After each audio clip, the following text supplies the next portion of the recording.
Hello students. तो last class तक हमने हमारे चैप्टर केमिकल काइनेटिक्स में बात कर ली थी अबाउट हमने पढ़ा था रेट लॉ या फिर हम उसको बोल सकते हैं रेट एक्सप्रेशन। उसके बाद हमने पढ़ा था रेट कांस्टेंट के बारे में हमने थोड़ा बहुत पढ़ा था, स्पेसिफिक रेट ऑफ रिएक्शन में हम उसको कहते हैं। उसके बाद हमने रिएक्शन के ऑर्डर और मॉलिक्युलरिटी के बारे में बात की थी। रिएक्शन की मॉलिक्युलरिटी क्या होती है कि जितने नंबर ऑफ रिएक्टिंग स्पीशीज़ हैं एक रिएक्शन के अंदर वो उसकी मॉलिक्युलरिटी होती है। और ऑर्डर क्या होता है? ऑर्डर होता है बेसिकली जो रेट एक्सप्रेशन है उसमें जो रिएक्टेंट्स की पावर है उनके सम को हम ऑर्डर ऑफ रिएक्शन बोलते हैं। ठीक है, कुछ इंपॉर्टेंट चीज़ें थी इनके अंदर, जैसे कि मॉलिक्युलरिटी के बारे में थी कि मॉलिक्युलरिटी 3 से ज़्यादा बहुत ही रेयरली ऑब्जर्व होती है। ठीक है, उससे पहले हमने थोड़ा बहुत पढ़ा था एलिमेंट्री और कॉम्प्लेक्स रिएक्शन के बारे में। ठीक, और हमने जो ऑर्डर के हमने लास्ट में जो सबसे लास्ट में पढ़ा था वो पढ़ा था हमने ऑर्डर के डिटर्मिनेशन के मेथड्स के बारे में। ठीक है, उसमें हमने एक मेथड डिस्कस कर लिया था इनिशियल रेट मेथड, उसके हमने कुछ न्यूमेरिकल्स किए थे। ठीक है, हमने सिग्निफिकेंस ऑफ ऑर्डर भी पढ़ लिया था। ठीक है, तो हम अब आज आगे मूव कर रहे हैं हमारे अगले टॉपिक पे जो है रिलेशन बिटवीन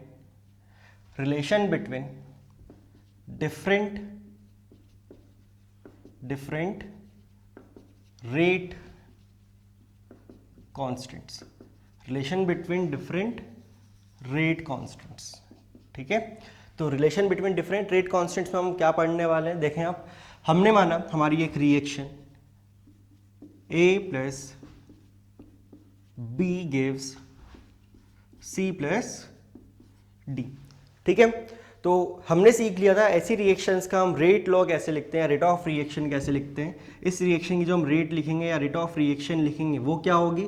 हाँ बिल्कुल सही, देखो हम क्या लिखेंगे, -1/a dA/dt is equal to -1/b dB/dt is equal to 1/c dC/dt is equal to 1/d dt। ये हमने सीखा था ना कि इसको इस तरीके से हम किसी भी रिएक्शन के रेट को डिफाइन करते हैं स्टोइकियोमेट्रिक कोएफिशिएंट से डिवाइड करके। ठीक है, अच्छा अब हम लास्ट लेक्चर तक हम ये भी पढ़ चुके हैं रेट लॉ के थ्रू कि हम इस रिएक्शन का रेट लॉ या रेट ऑफ रिएक्शन कैसे लिखते हैं। भाई रेट लॉ में हम रेट ऑफ रिएक्शन को डिफाइन करते हैं। ठीक है, तो चाहे मैं रेट लॉ बोलूँ चाहे हम रेट ऑफ रिएक्शन बोले उससे कोई फर्क नहीं पड़ता। ठीक है, तो लास्ट लेक्चर में हम रेट लॉ के थ्रू हमने इस रिएक्शन की रेट को, ऐसी रिएक्शंस की रेट को कैसे डिफाइन किया था। रेट इज इक्वल टू के और रिएक्टेंट्स की पावर एक्स एंड वाई जो कि अननोन होता है। ठीक है, तो देखो भाई ये भी रेट का एक्सप्रेशन है और ये भी रेट का एक्सप्रेशन है, तो देखो हम क्या कर सकते हैं, हम इन दोनों को इक्वेट कर सकते हैं ना। तो देखें एक एक के थ्रू हम इसको इक्वेट करते हैं। तो अगर मैं सबसे पहले लिखूं इस एक्सप्रेशन के थ्रू, तो देखो मैं क्या लिख रहा हूं, -1/a dA/dt is equal to इसके बराबर, रेट के बराबर। भाई ये भी रेट है ये भी रेट है, तो a⁴x एंड b⁴y। बोलो सही है? ठीक है, तो बताओ ये क्या है बेसिकली, अगर मैं ये क्या है रेट ऑफ रिएक्शन, ये भी क्या है रेट ऑफ रिएक्शन, और ये क्या है रेट कांस्टेंट ऑफ रिएक्शन। ये रिएक्शन का क्या है रेट कांस्टेंट। अब देखो हम क्या कर रहे हैं, हम dA/dt निकाल रहे हैं। बताओ जब हम dA/dt लिखेंगे तो a को हम कहाँ कर देंगे, इस तरफ शिफ्ट कर देंगे, तो a इंटू के a⁴x एंड b⁴ क्या हो गया y। अच्छा आप मुझे बताएं कि ये जो एक्सप्रेशन बना है कौन सा वाला, -dA/dt, बताओ इसको हम क्या कहते हैं? इसको हम कहते हैं rate of disappearance of A. ये बेसिकली क्या है, rate of disappearance of A. ठीक है, अब देखो यहां पर ए जो है वो इसका स्टोइकियोमेट्रिक कोएफिशिएंट है जो कि कांस्टेंट होगा, एक नंबर जो होगा वो कांस्टेंट होगा, और जो के है वो क्या है, रेट कांस्टेंट ऑफ रिएक्शन। के कांस्टेंट है, ये भी क्या होगा कांस्टेंट। तो देखो एक कांस्टेंट और एक कांस्टेंट को हम कंबाइनली क्या बोल सकते हैं, एक नया कांस्टेंट। तो हम इसको क्या लिख सकते हैं, देखें हम इसको लिख सकते हैं -dA/dt इज इक्वल टू इस a इंटू के को मैं एक नया कांस्टेंट डिफाइन कर रहा हूं, क्या के ए। भाई a भी कांस्टेंट और k भी कांस्टेंट, तो एक नया कांस्टेंट ka हो गया into a⁴x and b⁴ Y. अब आप जरा देखो, बताओ क्या इस एक्सप्रेशन से, बताओ ये क्या है, रेट ऑफ डिसअपीयरेंस का एक्सप्रेशन ए के लिए, और इसका एक पूरा इस फॉर्म में इसका एक एक्सप्रेशन आ चुका है रेट लॉ के फॉर्म में। तो बताओ भाई ये एक रेट है और इसका जो कांस्टेंट है ये, अब आप खुद समझ लो, देखो ये रेट कांस्टेंट ऑफ रिएक्शन नहीं रहा अब ये, अब आपने इसको ए से मल्टीप्लाई कर दिया, एक नया कांस्टेंट बन चुका है। बताओ ये नया कांस्टेंट किसके रिस्पेक्ट में बना है, बताओ ये किसके रिस्पेक्ट में बना है, रेट ऑफ डिसअपीयरेंस ऑफ ए के रिस्पेक्ट में। तो बताओ समझो भाई ये रेट ऑफ डिसअपीयरेंस ऑफ ए का एक्सप्रेशन आ गया, जिसमें जो के होगा बताओ उसको हम क्या बोल सकते हैं, इस नए के को हम क्या बोल सकते हैं, इसको हम बोलेंगे rate constant for disappearance of A. ठीक है, बोलो rate of disappearance of A is equal to K A, जो कि क्या है, rate constant of disappearance of A. ये एक नया कांस्टेंट बना था, इसको हमने rate constant of disappearance of A बोल दिया, बाकी ये टर्म्स हैं। ठीक है, बोलो कुछ आया समझ में। अच्छा इसी को हम बताओ, अगर हम किसी ये एक हमने रिएक्टेंट के रेस्पेक्ट में डिफाइन कर लिया। अच्छा मैं आपको बता दूं पहले कि यहां पर जो के ए की वैल्यू, इसको हम लिख लेते हैं, इस के ए की वैल्यू बेसिकली क्या है, ए इंटू के, जहां पर ये क्या है, स्टोइकोमेट्रिक कोफिशिएंट, और ये क्या है, देखो ये क्या है, रेट कांस्टेंट ऑफ रिएक्शन। ये क्या हो गया, रेट कांस्टेंट ऑफ रिएक्शन हो चुका है। ठीक है, अच्छा इसी टर्म को अगर हम सी के रिस्पेक्ट में लिखें तो देखो आप बिल्कुल इसी तरह से समझना, हम सी के लिए लिखेंगे, मैं डायरेक्ट लिख रहा हूं, हम लिखेंगे directly D C by D T, ये प्रोडक्ट के लिए तो यहां माइनस है, यहां माइनस नहीं होगा, इज इक्वल टू, बताओ वहां पर सी के लिए सी के से जाके मल्टीप्लाई होगा ना इस एक्सप्रेशन में।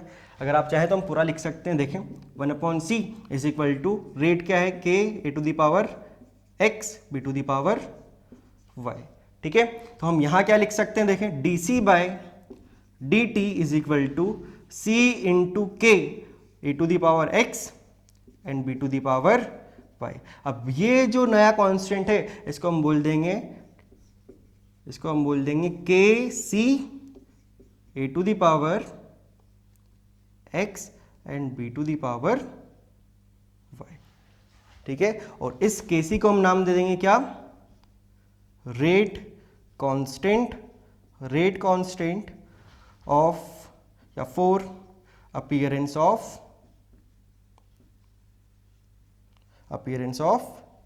सी।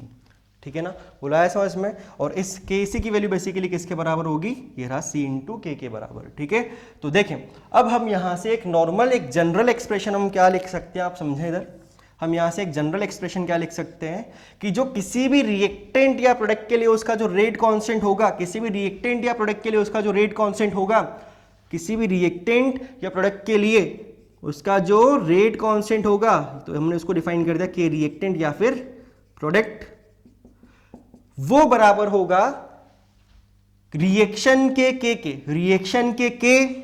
के ऑफ रिएक्शन इनटू उसका स्टोइकोमेट्रिक कोएफिशिएंट। ठीक है, इनटू उसका स्टोइकोमेट्रिक कोएफिशिएंट। ठीक है, तो ये हमारा फाइनल जो एक्सप्रेशन आ गया, हमने पढ़ा है relation between different rate constants. तो ठीक है, ये अलग अलग रेट कांस्टेंट के इसमें क्या आ चुका है, रिलेशन आ चुका है, जहां पर ये जो के है, ये के बेसिकली किसी एक रिएक्टेंट या प्रोडक्ट का रेट कांस्टेंट ऑफ अपीयरेंस या डिसअपीयरेंस हो गया, और ये जो के है ये ओवरऑल रिएक्शन का रेट कांस्टेंट हो गया। ठीक है, तो ये इनके बीच में क्या आ चुका है, रिलेशन आ चुका है। आप इसको कॉपी करें और इस पे एक बहुत आसान सा न्यूमेरिकल कर लेते हैं। ठीक है, आप इसको कॉपी करें।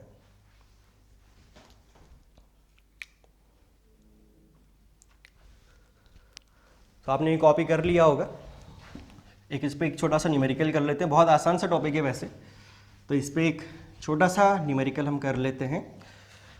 क्वेश्चन क्या है देखते हैं।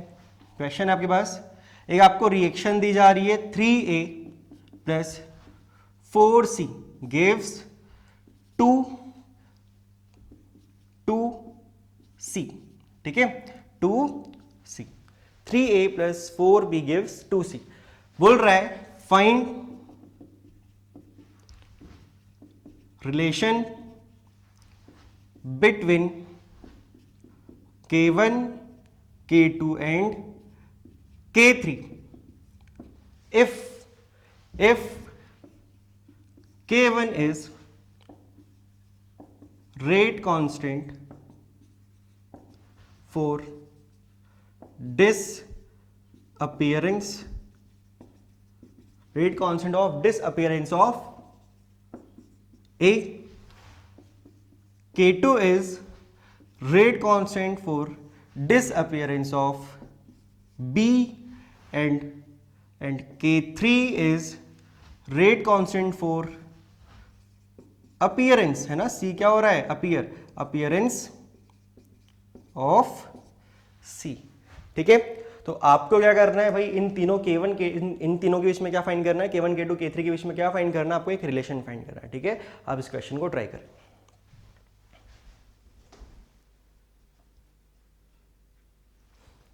तो आपने एक क्वेश्चन कर लिया होगा, हम इसका सॉल्यूशन देख लेते हैं। फाइनली देखिए आपने क्या किया है, देखो हमने अभी रिलेशन पढ़ा क्या कि K of reactant oblique product is equal to stoichiometric coefficient into K of reaction. तो बताओ हम यहाँ पर जो K1 है वो किसके लिए, A के लिए, तो हम Ka क्या डिफाइन कर सकते हैं, बताओ इसका कोएफिशिएंट कितना है, 3 इंटू हमने मान लिया K ऑफ रिएक्शन खुद से। ठीक है, इसी के बराबर होता है। बताओ सिमिलरली बताओ हम Kb को क्या लिख सकते हैं, बताओ Kb को हम क्या लिख सकते हैं, 4 इंटू K ऑफ रिएक्शन।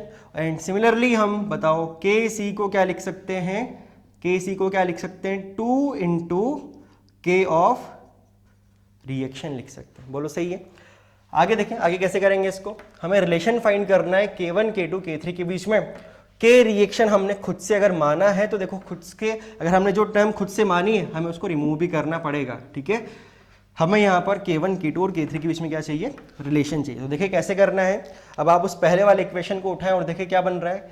बताओ आप K रिएक्शन की वैल्यू कैसे निकालेंगे। देखिए पहले रिएक्शन के हिसाब, पहले इक्वेशन के हिसाब से K रिएक्शन की वैल्यू आ रही है Ka/3। बताओ सिमिलरली आप दूसरे इक्वेशन के हिसाब से आप Kb/4 को आप क्या बोल दोगे, K रिएक्शन बोल दोगे, और जो तीसरा इक्वेशन उसके हिसाब से आप Kc/2 को क्या बोल दोगे, K ऑफ रिएक्शन बोल दोगे। बोलो सही है। अब आप देखो क्या है, बताओ इन तीनों टर्म्स में, बताओ इसका जो ये राइट हैंड साइड है वो क्या तीनों का सेम है ना, मतलब अगर राइट हैंड साइड सेम है तो इनके LHS भी क्या होंगे, सेम होंगे। इसका मतलब Ka/3 is equal to Kb/4 is equal to Kc/2, और ये आपका हो गया क्या, आंसर। अब एक इंपॉर्टेंट चीज भाई, देखो क्या पता ये आंसर आपको ऑप्शंस में ना दिखे। ठीक है, तो देखो हम इसको एक और फॉर्म में कन्वर्ट कर सकते हैं। हम इन तीनों जगह पर किससे मल्टीप्लाई कर दें, 12 से मल्टीप्लाई कर दें। ठीक है, अगर हम इन तीनों जगह पर 12 से मल्टीप्लाई करेंगे तीनों जगह पर, तो बताओ ये हो जाएगा 4Ka is equal to 3Kb is equal to 6Kc। ये आपका इसी क्वेश्चन का ये एक और आंसर बन गया, है ना। तो मे भी हो सकता है ऑप्शन में ये दिया हो, या मे भी ये हो सकता है ऑप्शन में ये दिया हो, है ना। तो हमने दोनों तरह के आंसर निकाल लिए हैं। आई होप आपको ये समझ में आ गया होगा। इस टाइप का अगर क्वेश्चन आ जाए मतलब आपकी तो लॉटरी लग गई है, समझ लो, है ना। बहुत आसान क्वेश्चन होते हैं। तब तो आप इसको कॉपी करें, इसके बाद हम नेक्स्ट टॉपिक स्टार्ट करते हैं।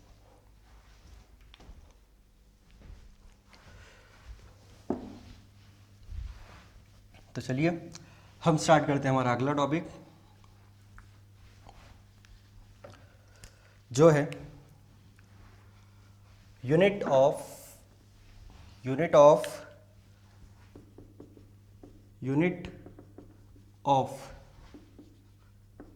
Rate constant. Unit of rate constant, rate constant की यूनिट क्या होती है। ठीक है, तो देखें हम एक रिएक्शन एज्यूम कर रहे हैं। A gives product. ठीक है, let the reaction is of nth order. ठीक है, हमने मान लिया, देखो रिएक्शन का ऑर्डर हमें पता नहीं होता, हमने मान लिया रिएक्शन का ऑर्डर क्या है, n। ठीक है, तो हम इस रिएक्शन का रेट एक्सप्रेशन कैसे लिखेंगे, rate is equal to K A to the power, order क्या है रिएक्शन का n, ठीक है। हमें फाइंड करना रेट कांस्टेंट की यूनिट। अब आप देखें, बहुत आसान है, देखें बताओ रेट की यूनिट क्या होती है, रेट की यूनिट क्या होती है, मोलर पर सेकेंड या फिर mole litre inverse second inverse is equal to K. ये है कॉन्सेंट्रेशन, और कॉन्सेंट्रेशन की यूनिट क्या होती है, मोल लीटर इनवर्स की पावर n। बोलो ये आया समझ में, ठीक है। अब आप देखें क्या हो जाएगा, मोल लीटर इनवर्स और ये है मोल लीटर इनवर्स। आप क्या करोगे, देखो के क्या हो जाएगा, एक मोल लीटर इनवर्स नीचे जाएगा, ठीक है, फिर एक से एक कैंसिल होगा, तो ये जब ये जाके नीचे देखो क्या हो जाएगा, हम लिख देते हैं उसको, पूरा ही लिख देते हैं, मोल litre inverse second inverse upon mole litre inverse की पावर n, ठीक है। तो जब हम यहाँ एक, इसकी पावर कितनी है 1, जब हम एक कैंसिल करेंगे तो नीचे कितना हो जाएगा n-1, और उस n-1 पावर को जब हम ऊपर लेके जाएंगे तो वो क्या हो जाएगी 1 - n। तो यहाँ पर जो k की यूनिट आएगी वो क्या आएगी, k इज इक्वल टू मोल की power 1 - n litre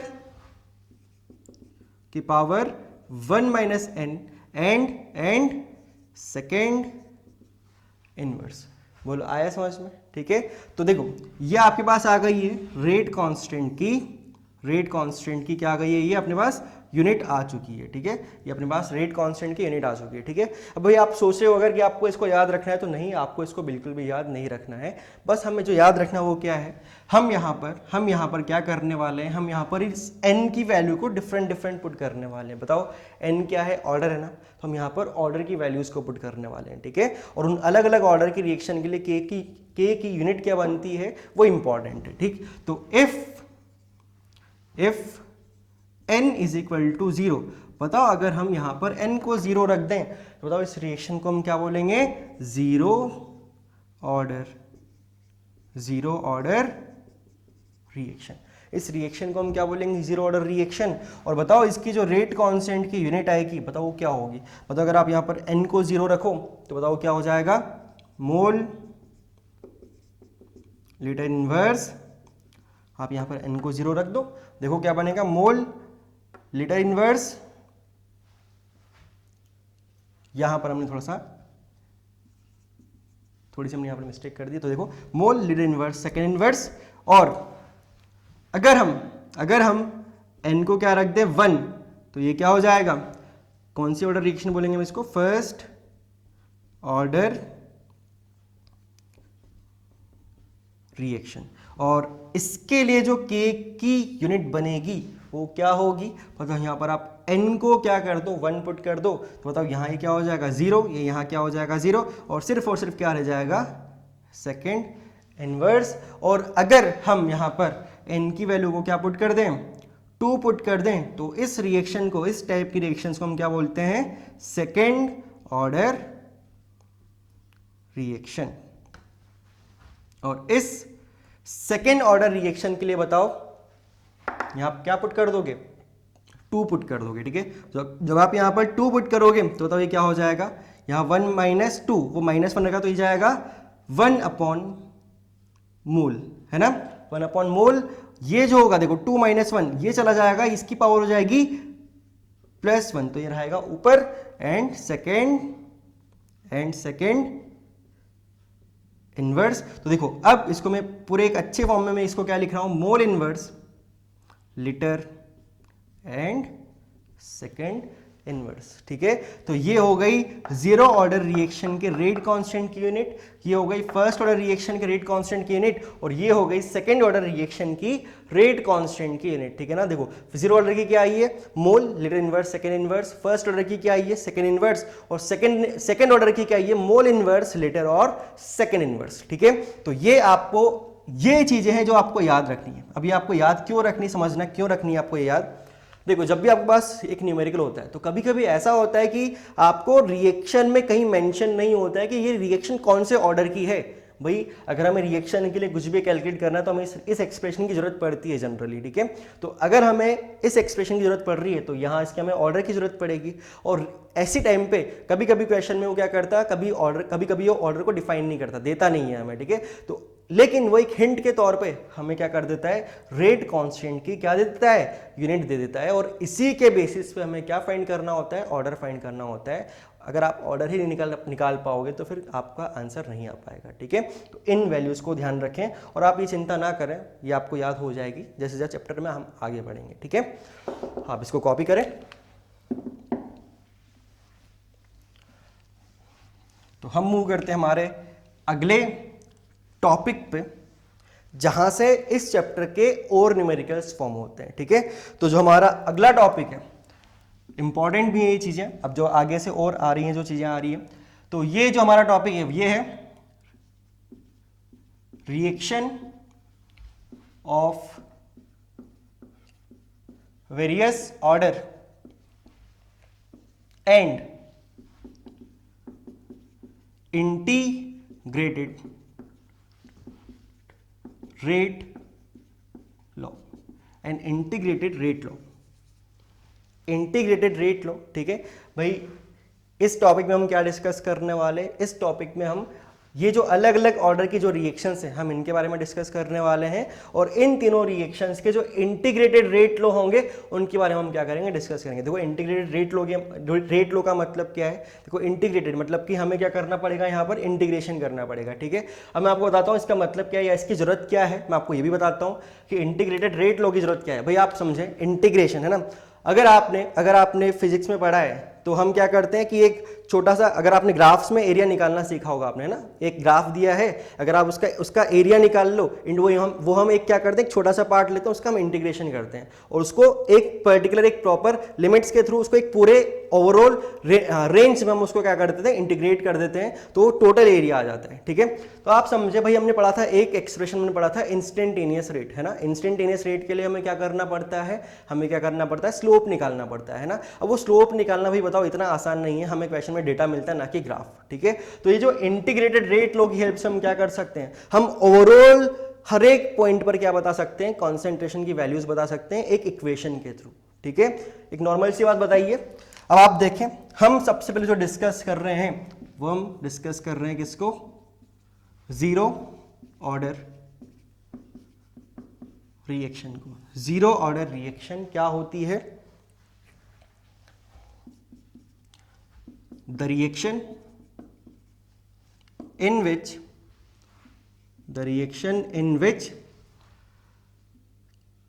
the rate of reaction does not depend on concentration of reactant. देख लें, the reaction in which the rate of reaction does not depend on concentration of reactant is called zero order reaction, ठीक है। तो ऐसी reaction जिसमें जो rate of reaction होती है वो रिएक्टेंट की कॉन्सेंट्रेशन पे डिपेंड ही नहीं करती है। जरा आप यहां देखें, बताओ अगर आप यहां पर ऑर्डर को जीरो रख दोगे तो बताओ क्या जो रेट है वो क्या कॉन्सेंट्रेशन पे डिपेंड करेगी क्या, फिर क्योंकि इसकी power zero is equal to क्या हो जाएगा 1, ठीक है। तो ऐसी रिएक्शंस जहां पर जो रेट होती है वो रिएक्टेंट की कॉन्सेंट्रेशन पे डिपेंड ही ना करे, उसी को हम क्या कहते हैं, जीरो ऑर्डर रिएक्शन कहते हैं। तो एग्जाम्पल है कुछ जीरो ऑर्डर रिएक्शंस के। देखो मैं फिर से आपको बता दूं, किसी भी रिएक्शन को हम देख के तो बता नहीं सकते कि वो कौन से ऑर्डर की है। तो जो जीरो ऑर्डर रिएक्शन है उसके कुछ प्रॉपर या कुछ पर्टिकुलर एग्जाम्पल्स है, हम आपको लिखवा दूं। सर इसी के एग्जाम्पल्स इंपॉर्टेंट है, बाकी फर्स्ट ऑर्डर में हम एग्जाम्पल्स पढ़ेंगे रिएक्शंस के साथ में ही, ठीक है, उनको सॉल्व भी करेंगे। तो यहाँ के मैं एग्जाम्पल्स की अगर मैं बात करूँ तो यहाँ के जो एग्जाम्पल्स है वो है कुछ फोटोकेमिकल रिएक्शंस। फोटोकेमिकल रिएक्शंस क्या होती है, हाँ बिल्कुल सही, जो फोटोन्स यानी कि जो रिएक्शन सनलाइट के प्रेजेंस में होती है उसको हम क्या कहते हैं, फोटोकेमिकल रिएक्शन। जैसे कि example H2 + I2 gives 2HI। अगर आपने ये रिएक्शन पहले देखी हो तो हम इस एरो के ऊपर हम कभी कभी क्या लिखते हैं, आप कुछ लोग एरो के ऊपर लिख देते हैं, कुछ लोग यहाँ लिख देते हैं, ठीक है। तो हम इसके ऊपर क्या लिखते हैं, HNu, और इस HNu का मतलब क्या होता है कि हम सनलाइट के प्रेजेंस में इस रिएक्शन को क्या करवा रहे हैं, प्रोसीड करवा रहे हैं, ठीक है। तो जो फोटोकेमिकल रिएक्शंस होती हैं वो कौन से ऑर्डर की होती हैं, जीरो ऑर्डर की रिएक्शंस होती हैं। या इसका एक और एग्जाम्पल है, ये एग्जाम्पल्स कुछ इंपॉर्टेंट है इसलिए आपको मैं लिखवा रहा हूँ, ध्यान रखना। decomposition of gases on metal surface, decomposition of gases on metal surface। Example देखते हैं भाई, ammonia gas 2NH3 gives N2 plus 3H2, ठीक है। आप जरा यहां देखें कि ये जो अमोनिया गैस है ये डिकम्पोज हो रही है किसके अंदर, N2 एंड 3H2 में, एक मेटल की सरफेस पे। वो मेटल हमारे पास कौन सी होती है, Fe, ठीक है। तो decomposition of gases on metal surface, ऐसी रिएक्शंस भी कौन से ऑर्डर की होती है, जीरो ऑर्डर की होती है, ठीक है। आप इसको कॉपी करें, हम डिफाइन करते हैं इसका इंटीग्रेटेड रेट लॉ।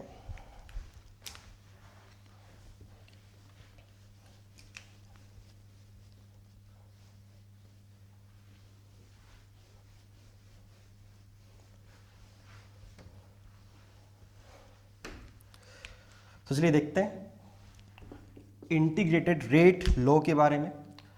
अब देखें यहां पर हम एक रिएक्शन ले रहे हैं, मान लीजिए A गिव्स प्रोडक्ट, ठीक है। बहुत सिंपल सा है, आप बस देखते चले।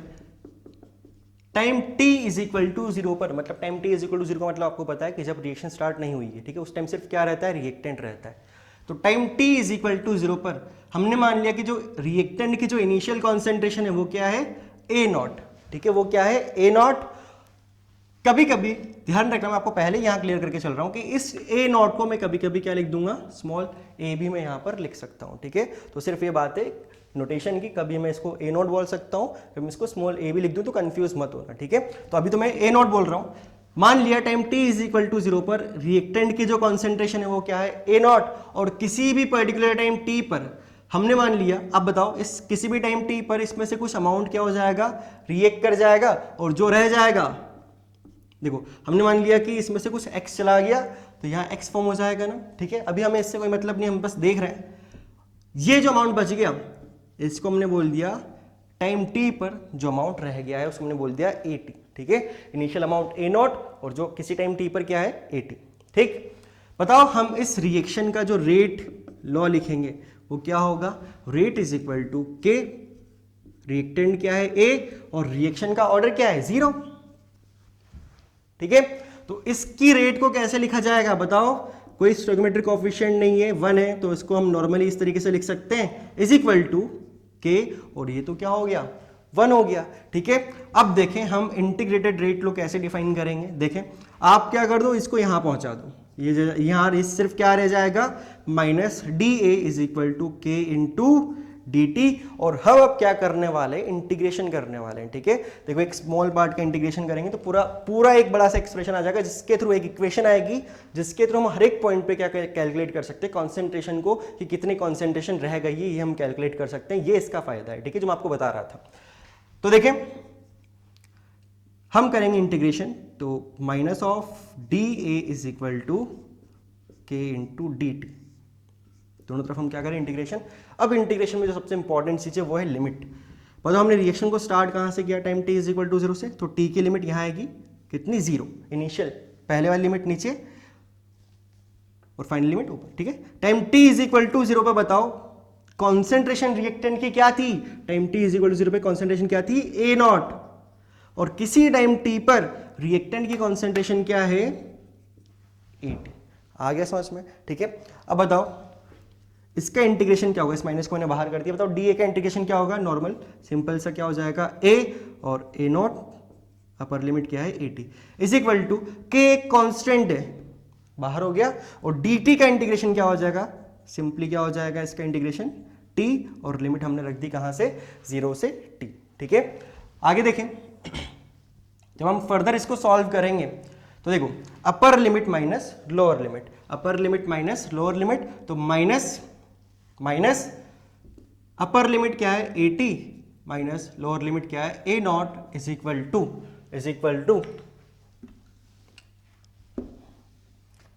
टू K इंटू, बताओ अपर लिमिट क्या है, T, माइनस लोअर लिमिट क्या है, 0, ठीक है। तो ये यहां हो गया, देखें minus of AT plus A0 is equal to KT, ठीक है। ध्यान रखिए AT क्या है, किस टाइम T पे कॉन्सेंट्रेशन, A नोट क्या है, इनिशियल कॉन्सेंट्रेशन जो कि फिक्स रहेगी, ठीक है। यहां से मैं क्या कर रहा हूं, इस AT को इस तरफ भेज रहा हूं, इस KT को मैं इस तरफ ले आ रहा हूं, तो बताओ एक्सप्रेशन जो फाइनल बनेगा वो क्या बनेगा, AT is equal to A naught minus KT, और ये रहा आपका जीरो ऑर्डर का इंटीग्रेटेड रेट एक्सप्रेशन, ठीक है भाई।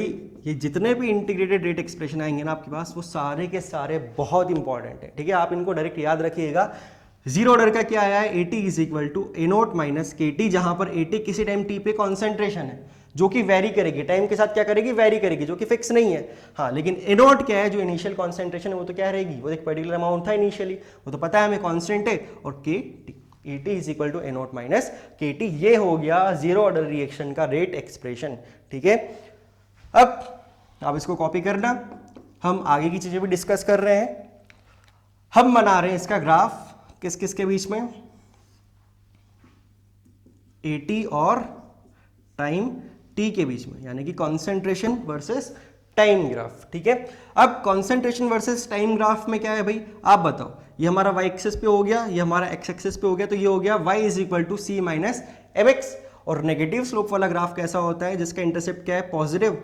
मान लिया ये कोई वैल्यू है A नॉट, ये इसका इंटरसेप्ट है ना, और ये नेगेटिव स्लोप माइनस K, तो इसका ग्राफ कैसा होगा, कुछ इस टाइप का इसका क्या होगा, ग्राफ होगा। बोलो आया समझ में, ठीक है। तो ये हो गया इसका ग्राफ, बोलो ठीक है। इसका स्लोप क्या हो गया, माइनस ऑफ K, तो हमने इसका ग्राफ भी बना लिया, ठीक है। अब आप यहां तक इसको कॉपी कर लो, हम इसके बारे में अभी और चीजें डिस्कस करने वाले हैं।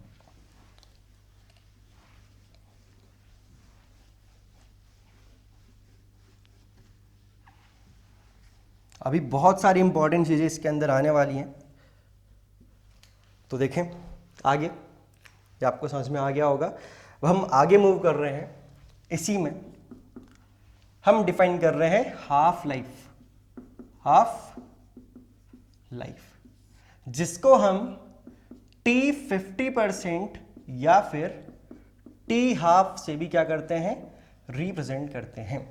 हाफ लाइफ को हम T 50% या T हाफ से क्या करते हैं, रिप्रेजेंट करते हैं, ठीक है। तो क्या होती है ये, देखें, time taken for 50% completion of reaction, time taken for 50% completion of reaction. ये क्या होती है, मतलब इसका मतलब क्या हो गया कि कितने टाइम में, जितने टाइम में 50% रिएक्शन कंप्लीट हो चुकी है, उसी को हम क्या बोलेंगे, हाफ लाइफ बोलेंगे, ठीक है। हम ये भी बोल सकते हैं कि जितने टाइम में हमारा जो रिएक्टेंट है वो हाफ हो गया, मान लीजिए कि हमारा रिएक्टेंट पहले A नोट था, ये A नोट बाई 2 जितने टाइम में हो जाएगा, इसी को हम क्या बोलेंगे, हाफ लाइफ बोलेंगे, ठीक है। तो हमें इस जीरो ऑर्डर रिएक्शन की क्या फाइंड करनी है, हाफ लाइफ फाइंड करनी है। तो देखिए बहुत आसान तरीका इसको समझना कि हाफ लाइफ कैसे निकाली जाती है, ठीक है। बताओ, हम निकालने वाले हैं T हाफ, यानी कि हाफ लाइफ। हाफ लाइफ मतलब कितने टाइम में रिएक्टेंट हाफ हो जाएगा, ठीक है ना भाई। 50% रिएक्शन कंप्लीट होने का मतलब क्या है कि रिएक्टेंट क्या हो जाएगा, हाफ हो जाएगा। तो हम जब हाफ लाइफ कैलकुलेट करेंगे तो मैं इस T को भाई क्या बोल दूंगा, मैं इसको बोल दूंगा T हाफ, ठीक है। और ये जो AT जो किसी टाइम T पे जो कॉन्सेंट्रेशन है, बताओ जब हम हाफ लाइफ की बात कर रहे हैं तो ये AT जो है, ये AT जो है ये क्या हो जाएगा, हाफ हो जाएगा ना इनिशियल कॉन्सेंट्रेशन का, A नोट बाय 2। तो चलो कैलकुलेट करते हैं हाफ लाइफ, आप इनको इस इक्वेशन में पुट करो। तो AT को हम लिख दे रहे हैं A naught by 2 is equal to A naught minus K into T half. बोलो सही है, आप इसको उस तरफ ले जाओ, तो K into T half is equal to A naught minus A naught by 2। बोलो सही है। और ये हो गया K into T half is equal to A naught by 2। और यहां से हमने जीरो ऑर्डर रिएक्शन की हाफ लाइफ की वैल्यू कैलकुलेट कर ली है, जो क्या है, A नोट बाय 2K। भाई ध्यान रखें, जो भी फॉर्मूलाज आ रहे हैं सारे इंपॉर्टेंट हैं, सारे इंपॉर्टेंट हैं। और आप ये मत समझना बहुत सारे फॉर्मूला आ रहे हैं तो मतलब बड़ा टफ हो गया। नहीं, आपको ये देखना, आप टाइम के साथ ही फॉर्मूला आपको बहुत अच्छे से याद हो जाएंगे, ठीक है। बस थोड़ी सी प्रैक्टिस की रिक्वायरमेंट है। आप चीज़ों को रिकवर किया करें, जब भी हर दिन आप चीज़ों को रिवाइज किया करें, लेक्चर देखने के बाद भी आप चीज़ों को क्या करें, रिवाइज करें, ठीक है। तो ये हो गया इसका हाफ लाइफ का एक्सप्रेशन, जो क्या है, T half is equal to A naught by 2k, ठीक है। आप इसको यहाँ तक कॉपी करें, इसके बाद हम इसका ग्राफ बनाएंगे।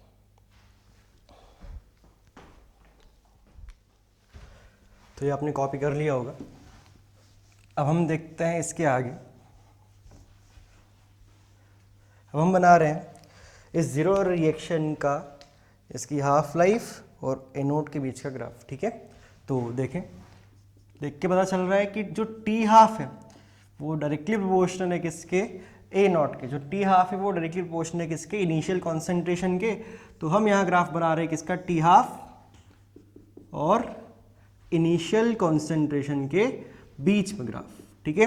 तो टी हाफ और इनिशियल कॉन्सेंट्रेशन के अगर आप बीच के ग्राफ की बात करो तो देखो ये एक डायरेक्टली प्रोपोर्शनल का रिलेशन है। तो ये जो ग्राफ होगा ये कहाँ से जा रहा होगा, ओरिजिन से पास हो रहा होगा, ठीक है। और बताओ, अगर हम इस ग्राफ के स्लोप की बात करें, स्लोप की बात, तो यहाँ से इक्वेशन से देखो इसका स्लोप क्या हो जाएगा, 1/2k, 1/2k इस ग्राफ का क्या होगा, स्लोप होगा, ठीक है। तो अब हम बढ़ रहे हैं इसके बाद आगे, ठीक है। देखो यहाँ पर जो सारे ग्राफ है ये इंपॉर्टेंट है, ध्यान रखना, हर एक इक्वेशन के साथ आप ग्राफ बना लोगे तो सारी चीज़ें यहाँ पर इंपॉर्टेंट है, ठीक है। अब हम बात कर रहे हैं यहाँ पर t 100%, या फिर हम इसको बोल सकते हैं, बताओ नाम से क्या पता चल रहा है, इसको देख के क्या पता चल रहा है कि ये कंप्लीशन है, कंप्लीशन, यानी कि कितने टाइम में रिएक्शन क्या हो जाएगी, कंप्लीट हो जाएगी, ठीक है। t 100% या फिर t कंप्लीशन, मतलब कि वो टाइम जिसमें रिएक्शन क्या हो जाएगी, कंप्लीट हो जाएगी, ठीक। तो इसका मतलब बताओ, हम यहाँ पर t को तो इस इक्वेशन, ये जो हमारी इक्वेशन है, हम यहाँ पर t को क्या रखने वाले हैं, t 100%, क्योंकि हम यही टाइम निकालने जा रहे हैं। लेकिन जो 80 है, 80 किसी टाइम t पे क्या होती है, कॉन्सेंट्रेशन। अब आप बताओ कि जब 100% रिएक्शन कंप्लीट हो चुकी होगी, बताओ उस टाइम रिएक्टेंट कितना रह गया होगा, 0, ठीक है। जब 100% रिएक्शन कंप्लीट हो गई होगी तो 80 क्या हो चुका होगा, 0 हो चुका होगा, ठीक है। तो अगर आप इस इक्वेशन में पुट करो इसको 80 is equal to A naught minus K T, जब आप इनको यहाँ पुट करोगे तो देखो 80 कितना हो चुका है, 0 is equal to A naught minus K into T 100%, बोलो। तो यहाँ से देखो आप टी 100% या फिर टी कंप्लीशन जो है वो कितना आ जाएगा, ए नोट अपॉन के, यानी कि 100% रिएक्शन को कंप्लीट होने में कितना टाइम लगता है, ए नोट अपॉन के, ठीक है। चलिए अब आप टी हाफ का फॉर्मूला देखें और इस टी 100% का फॉर्मूला देखें, क्या आपको कोई रिलेशन नजर आ रहा है क्या। टी हाफ जो है वो है ए नोट अपॉन 2k और जो टी 100% है वो है ए नोट अपॉन के, यानी कि हम यहां से क्या बोल सकते हैं कि जो टी 100% है वो 2 टाइम्स है किसका, टी हाफ का। जो टी 100% है वो 2 टाइम्स है किसका, टी हाफ का, ठीक है। तो इसका मतलब क्या हो गया, इसका मतलब क्या हो गया, a zero order reaction, a zero order reaction complete in 2 half lifes, है ना। यानी कि एक zero order reaction 2 half lifes time में क्या हो जाती है, कंप्लीट हो जाती है, ठीक है। तो यहां तक आपको समझ में आ चुका होगा, कुछ नहीं, नॉर्मल से फॉर्मूलाज हैं। अब हम मूव करते हैं इसके कुछ क्वेश्चंस की तरफ, ठीक है। तो मैं आपको कुछ क्वेश्चंस करवाता हूं इसके।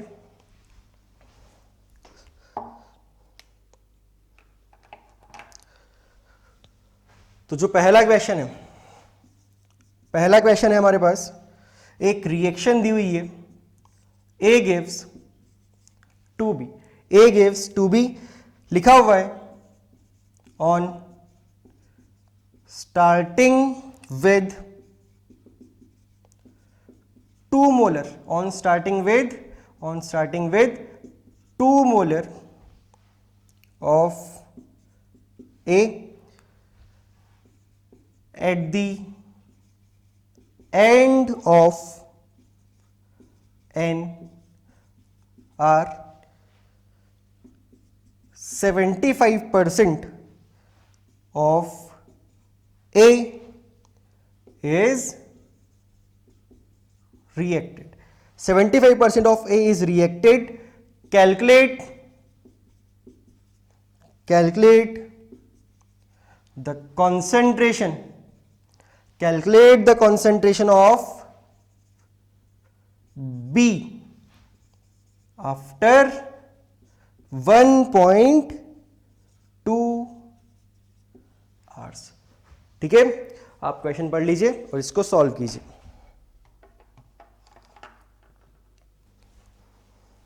तो आपने ये सॉल्व कर लिया होगा, तो देखते हैं इसका आंसर क्या है. इसका आंसर चेक करते हैं क्या आया है.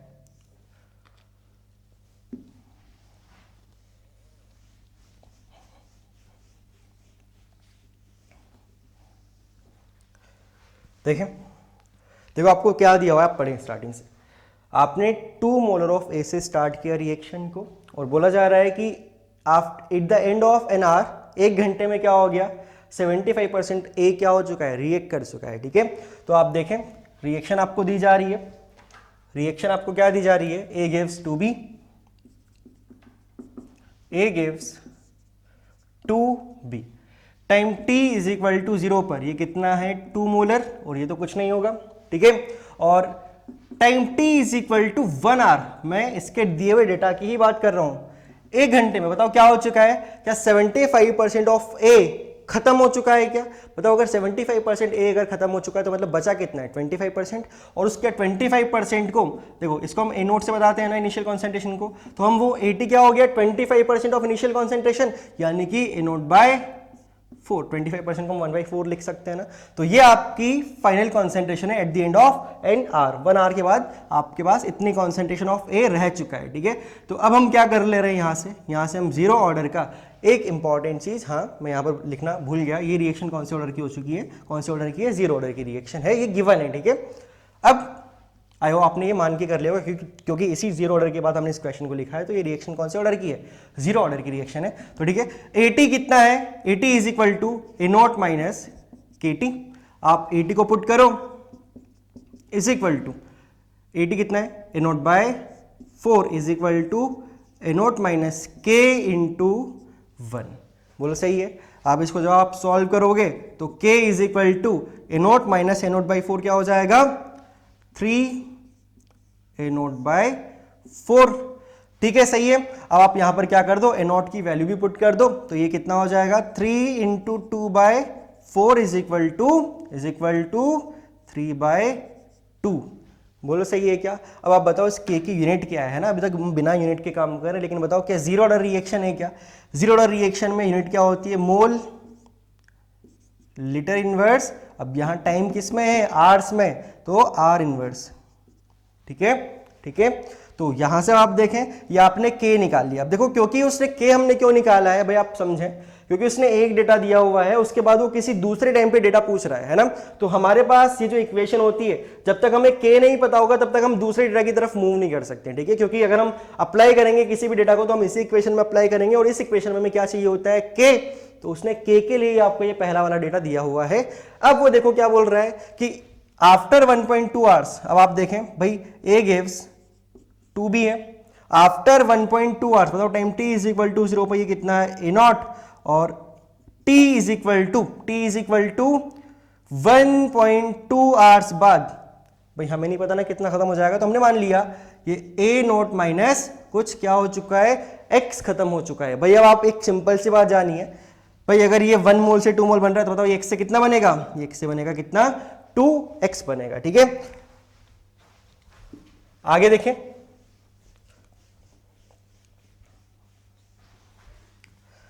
देखो, calculate the concentration of B after 1.2 hours. ठीक है, तो आफ्टर 1.2 आवर्स हम ये अमाउंट पता कर लेते हैं. ठीक, तो देखें भाई यहां से हम फर्दर इसको सॉल्व कर रहे हैं. AT is equal to A not minus K into T, और AT जो है वो क्या है, A not minus x is equal to A not minus, बताओ k की वैल्यू अभी हमने निकाली है ना, कहाँ है, ये रहा 3/2 इंटू 1.2, बोलो सही है, टाइम कितना है 1.2 आवर्स, ठीक है।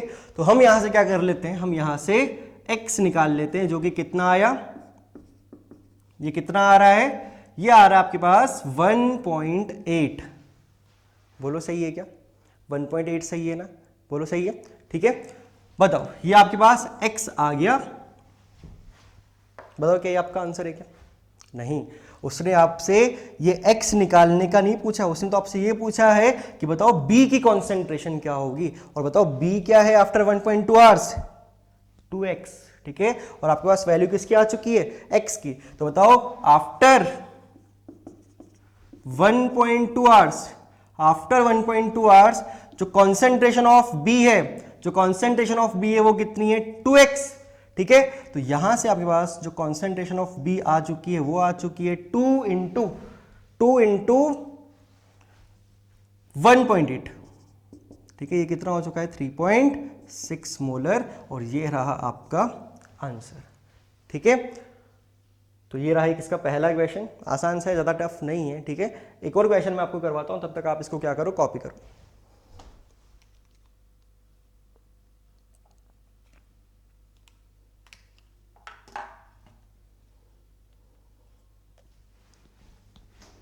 देखो एक और क्वेश्चन है,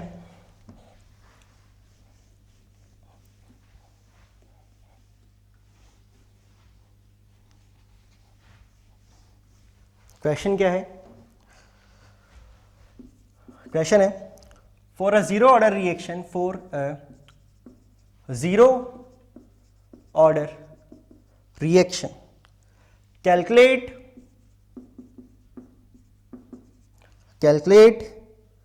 rate constant, calculate rate constant and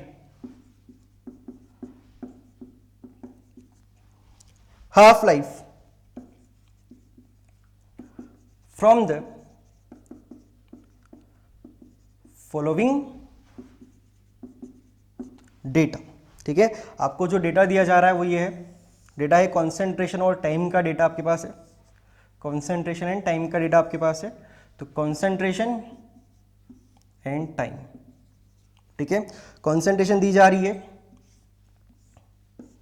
concentration दी जा रही है 0.6, 0.4, 0.2 एंड 0, और टाइम दिया जा रहा है 0, 5, 10, 15, ठीक है। ये जो आपके पास कॉन्सेंट्रेशन है ये वही मोलर, और इसके जो यूनिट दी जा रही है वो दी जा रही है मिनट्स, ठीक है। तो ये आपका हो गया क्वेश्चन, आप इसको ट्राई करें।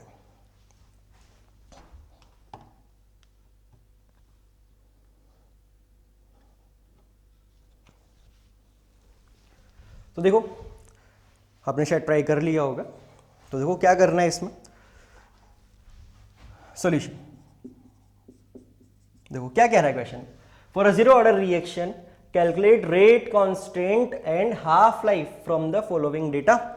अब बताओ इस डेटा के थ्रू आपने क्या किया, आपने क्या कैलकुलेट किया, क्या देखा, आपने पूरा मेथड अप्लाई किया होगा, लेकिन एक बहुत छोटी सी चीज देखना, मतलब एक जीरो ऑर्डर रिएक्शन दी हुई है, आपको पूरा डेटा भी दिया हुआ है, time t is equal to 0 से time t is equal to 15 minute तक का आपको डेटा दिया हुआ है, और अगर आप ध्यान से देखो बताओ time t is equal to 0 पे ये जो इनिशियल कॉन्सेंट्रेशन 0.6 मोलर है, और time t is equal to 15 minutes पे बताओ रिएक्टेंट का अमाउंट कितना हो चुका है, 0, मतलब क्या रिएक्शन बताओ कंप्लीट हो चुकी है क्या, अगर रिएक्शन कंप्लीट हो चुकी है मतलब बताओ क्या ये इसका t 100% है क्या, बताओ क्या ये इस रिएक्शन का t 100% है क्या, कितना 0 से 15 यानी कि कितना मिनट्स, 15 मिनट्स, बोलो सही है। बताओ अगर आपको t 100% पता है और पूछ रहा है एक तो क्या हाफ लाइफ और रेट कांस्टेंट की वैल्यू, बताओ एक हाफ लाइफ, मतलब हम थोड़ी देर पहले हमने क्या बोला था, ये लिखा होगा t 100% is equal to 2 into T half, बोलो आपको कोई बहुत लंबा चौड़ा मेथड लगाने की जरूरत नहीं थी, खैर उससे भी कर सकते, लेकिन देखो जब हमें साफ साफ हम अगर इस चीज को ऑब्जर्व कर सकते हैं तो हमारा क्वेश्चन बहुत आसानी से सॉल्व हो जाएगा, ठीक है। t 100% होता है 2 इंटू टी हाफ, तो बताओ हमें निकालनी है टी हाफ की वैल्यू, ये कितना हो जाएगा t 100% अपॉन 2 यानी कि 15 upon 2 is equal to 7.5 minutes. ये एक तो आपका टी हाफ हो गया, और वो दूसरा क्या पूछ रहा है आपसे, वो आपसे पूछ रहा है किसकी वैल्यू, रेट कांस्टेंट की वैल्यू। और उस रेट कांस्टेंट की वैल्यू को निकालने के लिए हम क्या कर देंगे, वापस इसी टी हाफ का फॉर्मूला हम अप्लाई कर देते हैं। हमें पता है कि जो टी हाफ होता है जीरो ऑर्डर रिएक्शन के लिए वो क्या होता है, ए नॉट अपॉन 2k। तो यहां से हम k लिख देंगे A naught upon 2 into T half. बोलो सही है। तो k is equal to A naught upon 2 into T half. A naught कितना है 0.6, ये रहा, अपॉन 2 इंटू मतलब टी हाफ कितना है 15/2 या 7.5। ठीक है, तो ये कितना हो गया, देखो k कितना हो गया 0.6 अपॉन 15।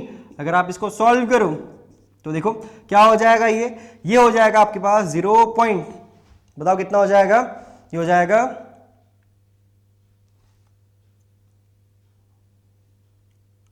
0.04। ठीक है, 0.04 मोल इनवर्स या मोल लीटर इनवर्स सेकेंड इनवर्स, और ये रहा आपका आंसर। ठीक है, तो ये आपको आई होप समझ में आ चुका होगा, बहुत ही आसान सा क्वेश्चन था। और अब हम यहीं पर हमारी खत्म कर रहे हैं कौन से ऑर्डर की रिएक्शन, जीरो ऑर्डर की रिएक्शन, और हम मूव कर रहे हैं हमारे अगले टॉपिक पे जिसका नाम है फर्स्ट ऑर्डर रिएक्शन, जो इस चैप्टर में बहुत इंपॉर्टेंट है। ठीक है, तो हम अगला टॉपिक हमारा स्टार्ट करते हैं, कौन सी reactions, first order reactions. First order reactions, और फर्स्ट ऑर्डर रिएक्शन का हम इंटीग्रेटेड रेट लॉ फाइंड करते हैं। ठीक है, तो हेडिंग डाल लीजिए first order reactions. First order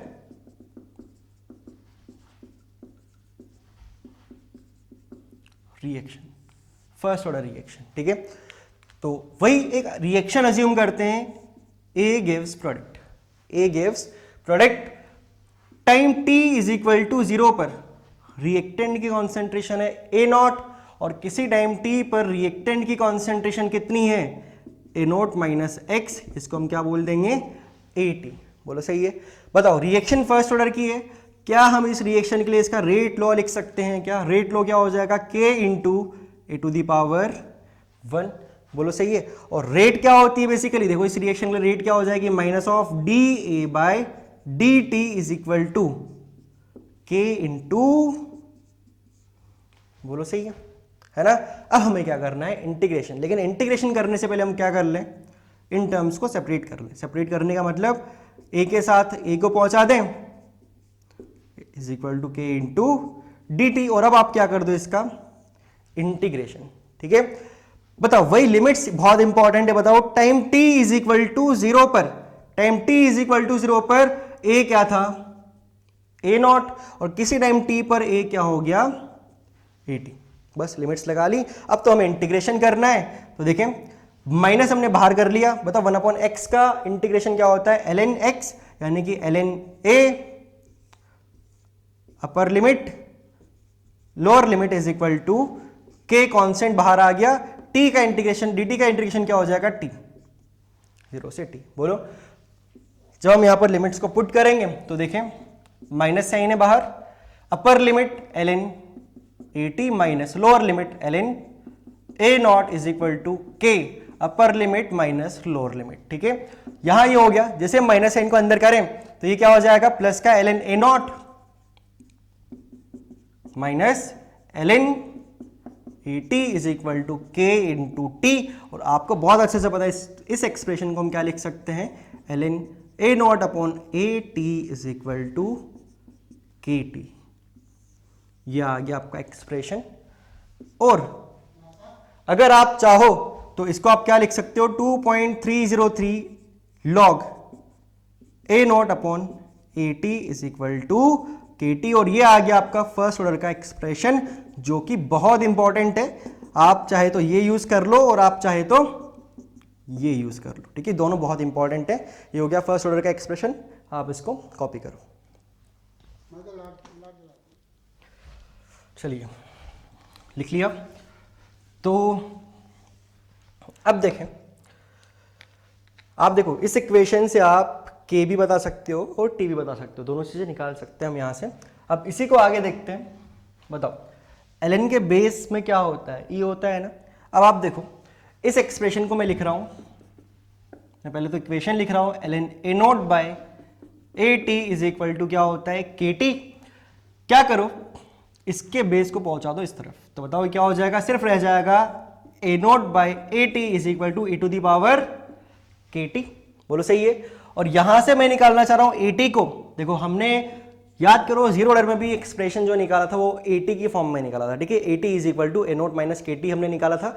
हमें यहां पर भी ए टी चाहिए। बेसिकली ए टी क्या है, टाइम टी पे कॉन्सेंट्रेशन, ठीक है। तो ए टी जो है हमने इस तरफ अगर पहुंचा दिया तो ये हो जाएगा ए नॉट अपॉन ई की पावर के टी, और ये हो गया A T is equal to A naught E की पावर माइनस के टी। देखिए भाई चीजें बहुत आसान है, बस एक के बाद एक स्टेप आता जा रहा है। कोई भी एक इक्वेशन याद रख लो तो आपको सारे के सारे फॉर्मूलाज याद हो जाएंगे, ठीक है। या हम उसको खुद से भी क्या कर सकते हैं, डिराइव कर सकते हैं, ठीक। तो अब वापस से आ जाते हैं इसके किस पे, ग्राफ पर। तो ग्राफ की अगर हम बात करें, ये रहा हमारा इक्वेशन। ग्राफ बनाना है पहले किसके बीच में, ए टी कॉन्सेंट यानी कि कॉन्सेंट्रेशन वर्सेस टाइम टी के बीच में हमें क्या बनाना है, ग्राफ बनाना है। तो आप देखो एक्सप्रेशन है A T is equal to A naught E की पावर माइनस के टी।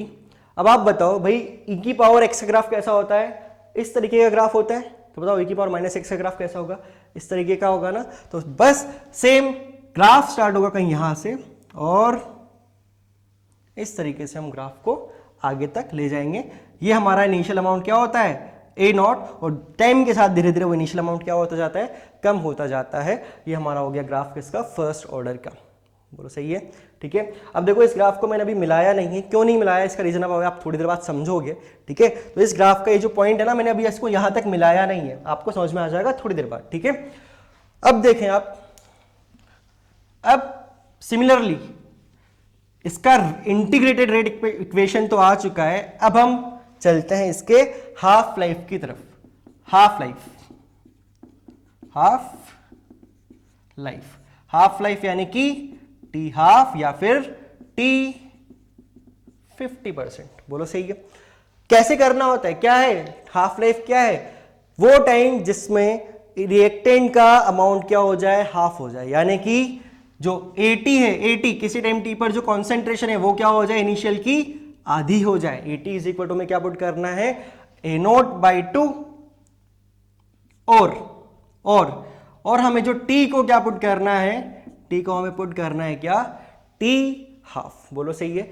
अब हम लगाते हैं इक्वेशन में, हमारे पास इक्वेशन क्या था, ln A not by A T is equal to, बोलो ये इक्वेशन था ना, बस इस इक्वेशन में इसको पुट करो तो ln A naught upon A T कितना है, A naught by two is equal to K into T half. A naught से ए नॉट कैंसिल हो गया, ln two is equal to K into T half. और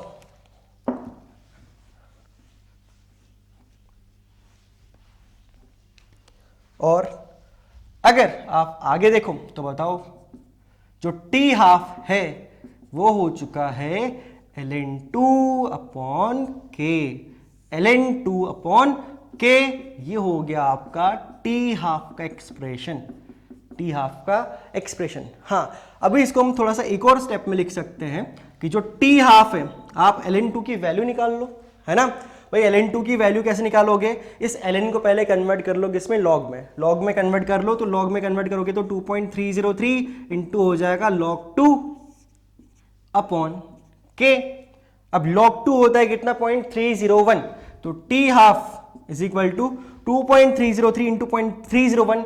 ये जो value multiply करने के बाद निकल के आती होती है 0.693, और ये नीचे क्या है के। बहुत इंपॉर्टेंट फॉर्मूला, ठीक है, बहुत इंपॉर्टेंट फॉर्मूला, ठीक है। हाँ अब यहां से आप एक चीज को बहुत ही डायरेक्टली याद रखें, ब्रैकेट में लिख दे रहा हूं, remember 2.303 into 0.301 is equal to, ये हो गया 0.693। हाँ, अब भाई मैंने इसको अलग से क्यों लिखवाया है, ये तो आप जब आप न्यूमेरिकल्स करोगे तो आपको समझ में आएगा कि अगर आप इसको याद रखोगे तो इससे कैलकुलेशन थोड़ी सी क्या हो जाएगी आपकी ईजी हो जाएगी। ठीक है, इसको आप याद रखना। बाकी आपका हो गया टी हाफ का एक्सप्रेशन।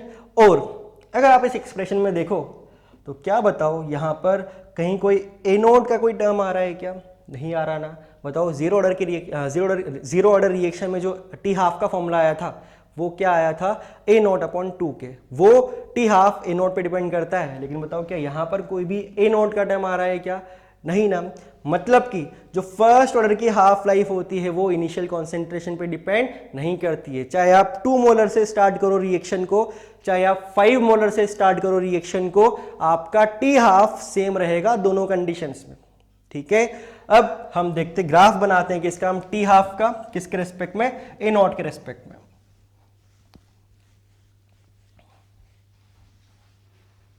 ठीक है, तो देखो ये हमारी इक्वेशन है। अगर मैं यहां लिखूं इसके बारे में तो यहां लिखूंगा मैं जो टी हाफ है वो डायरेक्टली प्रोपोर्शनल है ए नोट की पावर 0। भाई यहाँ ए नोट का टर्म नहीं आ रहा, मतलब ए नोट की पावर क्या होगी? 0। यानी कि जो टी हाफ है वो कोई इनिशियल कॉन्सेंट्रेशन में डिपेंड नहीं कर रहा है। यानी कि जो टी हाफ और अगर आप ए नोट के बीच में ग्राफ बनाओगे तो टी हाफ क्या रहेगा?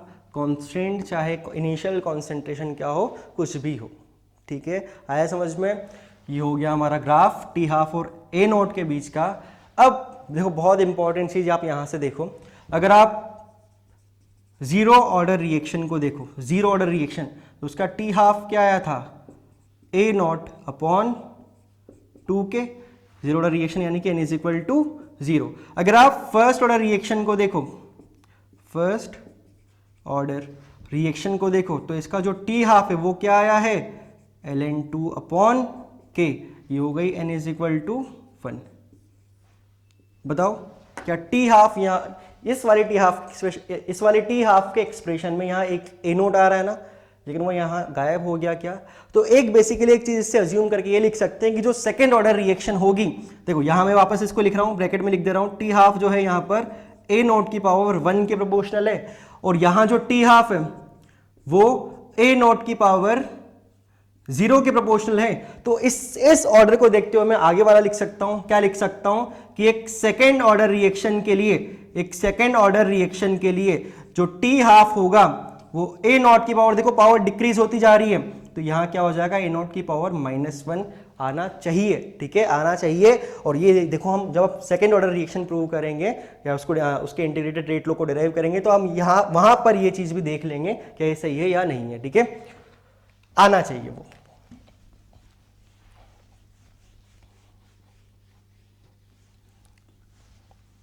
ठीक, अब देखें अगर आप इसका t 100% निकालें तो t 100% यानी कि जब रिएक्शन क्या हो जाएगी? कंप्लीट हो जाएगी, t 100% या फिर t completion.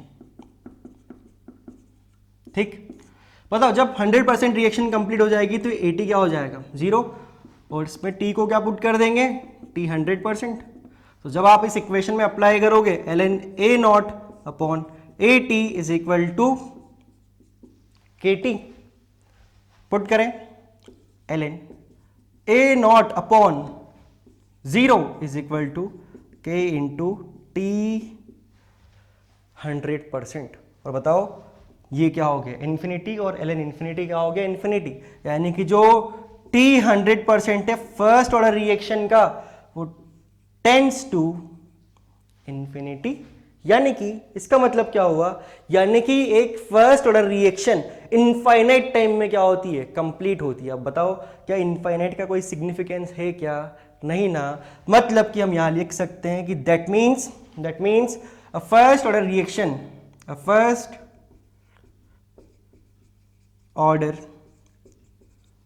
Reaction do not go for completion। ठीक है, first order reaction do not go for completion मतलब कंप्लीट नहीं होती है। और मैं यहां पर ब्रैकेट में लिख रहा हूं थ्योरेटिकली। हाँ भाई, मैं थ्योरेटिकली क्यों लिख रहा हूं? भाई कोई भी रिएक्शन उठा लो, रिएक्शन तो कंप्लीट होती है ना। हाँ, लेकिन इस फॉर्मूला के हिसाब से theoretically first order reaction complete नहीं हो सकती, ठीक है। तो अगर इससे बात नहीं बन रही है, इससे अगर हम रिएक्शन के कंप्लीट होने का टाइम नहीं निकाल पा रहे हैं, तो हम किसी दूसरे मेथड से ट्राई करेंगे कि कितने टाइम में रिएक्शन कंप्लीट हो सकती है, ठीक है। आप इस पूरे मेथड को क्या करें, कॉपी करें।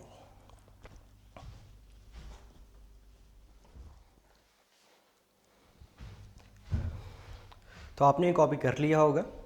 तो आज हम यहीं तक रखते हैं। तो देखें आज हमने क्या क्या पढ़ लिया है। आज हमने स्टार्ट किया था relation between different rate constants, ठीक है। हमने उसमें बहुत ही बेसिक सा क्वेश्चन किया था, बहुत ही नॉर्मल सा टॉपिक था। उसके बाद हमने वापस हमने पढ़ा था यूनिट ऑफ रेट कांस्टेंट, ठीक है। और वहाँ पर हमने अलग अलग ऑर्डर की रिएक्शन के लिए अलग अलग रेट कांस्टेंट की यूनिट डिफाइन की थी। अगर आपको याद है तो याद कीजिए।